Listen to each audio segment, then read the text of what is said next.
Buenas tardes, de parte de la Universidad Técnica de Machala, Cátedra de Inmunología, vamos a hablar sobre el tema de sepsis, shock séptico. La sepsis es una infección potencialmente mortal que se produce cuando la respuesta del cuerpo a una infección ataca a sus propios tejidos y órganos. Las moléculas derivadas del huésped y productos extraños de la infección convergen sobre los mecanismos moleculares que producen una activación desequilibrada de la inmunidad innata. Las moléculas extrañas y endógenas interactúan con los receptores y reconocimiento de los patógenos expresados sobre o en las células del sistema inmune.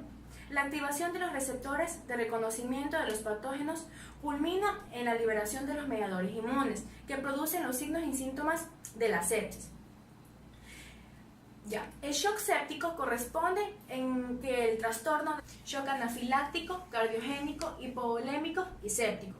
En cuanto al shock séptico, este corresponde a la sepsis, en que los trastornos de los síntomas cardiovasculares, metabólico y a nivel celular son tan profundos que aumenta de manera significativa la mortalidad. Se diagnostica si a pesar de una reposición de fluidos adecuada se mantiene una hipotensión que requiere la administración de fármacos vasoconstrictores con el fin de conseguir una presión arterial media de mayor a 65 milímetros de mercurio y una concentración de lactato sérico mayor a 2 milimoles. En cuanto a su epidemiología, los factores de riesgo identificados son las enfermedades crónicas como el VIH-Sida, enfermedad pulmonar obstructiva crónica y enfermedad maligna, la administración de agentes inmunosupresores, alta carga infecciosa, los distintos factores de virulencia propios de cada microorganismo y la resistencia de antibióticos. En cuanto a sus manifestaciones clínicas, tenemos signos sistémicos, como la fiebre, hipotermia. En cuanto a la fiebre y hipotermia, esta se presenta en el 60% de los casos, pero puede estar ausente si el paciente recibe antiinflamatorio, tiene insuficiencia renal o es de edad avanzada. La hipotermia no es común, pero es un signo de mal pronóstico asociándose a tasas de mortalidad elevada, como un 60%. En cuanto a hipotensión y taquicardia, esta se presenta y se explica por una mala distribución del flujo sanguíneo y una hipovolemia debido a la extravasación capilar difusa. En cuanto a la oliguria o anuria, esta es en consecuencia en parte de la derivación de flujo sanguíneo renal a otros órganos vitales y la depresión de volumen intravascular. En cuanto a la palidez y frialdad cutánea, son una manifestación de los mecanismos de vasoconstricción que intentan compensar la disminución de la perfusión tisular y la reorientación del flujo sanguíneo de la periferia a los órganos. La alteración del nivel de la conciencia, esta varía desde un estado de agitación, confusión, delirio hasta el coma. Puede ser atribuida a una hipotensión arterial o a la hipoxemia. La persistencia de la disfunción cerebral no explicada por otras causas se denomina encefalopatía séptica, cuya patogénesis probablemente multifuncional no es toda clara. Ahora vamos a hablar sobre la inmunopatología. El desarrollo de la sepsis está determinado tanto por las características del hospedador como por los factores intrínsecos del patógeno.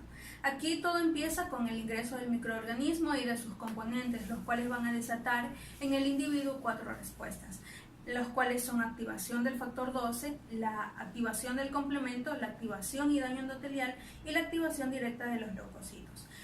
Con respecto a la activación del factor 12, este va a activar a la vía de la coagulación a través de su vía intrínseca, lo cual lleva a un estado procoagulante en el cual se presenta un aumento del factor tisular, de la trombina, de la exposición al factor von Willebrand, del TAF1, el factor inhibidor de la fibrinólisis y una inhibición a su vez de sus contrapartes, los cuales son TFP1, PI, la trombomodulina y la proteína C. En la activación del complemento, esta va a activar al complemento, como lo menciona, mismo a través de sus vías. En la vía alterna, aquí interviene directamente el microorganismo por su vía clásica a través del anticuerpo, y en la vía de las lectinas, este se da mediante la activación de la lectina ligadora de Manosa. Con respecto a la activación directa de los leucocitos, aquí se presenta la liberación de distintos factores dependiendo de la fase en la que ésta se encuentra. En una fase temprana se va a liberar la interleucina 1 y el factor de necrosis tumoral. En los estadios más avanzados y conforme va progresando se liberará el interferón gamma, la interleucina 12 y la interleucina 23. En la fase tardía, en cambio, se presenta aquí el HMGB1 y conocida también como la proteína de alta movilidad. A su vez, el complemento también va a llevar a la activación y lesión endotelial que conduce a un estado procoagulante, liberando el factor von Willebrand y otros dos grandes respuestas, como son el estado antifibrinolítico, en el cual se presenta un aumento del PAI1, una liberación también de las interleucinas 6 y 8, óxido nítrico, el factor activador de plaquetas y las prostaglandinas y también aeros, que son las especies reactivas de oxígeno. HMGB1 va a estimular más interleucinas, efectos sistémicos y a la activación de otras interleucinas que son reguladoras, como la interleucina 10, el factor transformante beta, en estados apoptósicos. El estado procoagulante y el estado antifibrinolítico van a desencadenar a la coagulación intravascular diseminada, el mismo que conlleva al consumo de plaquetas, desencadenando un estado de hemorragia o de isquemia tisular. Las interleuquinas liberadas en la activación y en la lesión celular también llevan a un estado de vasodilatación, en el cual se presenta un aumento de la permeabilidad, con lo consiguiente la aparición de edema, además de la disminución de la perfusión y con ello del flujo, la presión arterial y del oxígeno que llega a los tejidos, es decir, que los saca de las áreas que no son vitales para distribuirlos a los órganos blancos que sí lo son.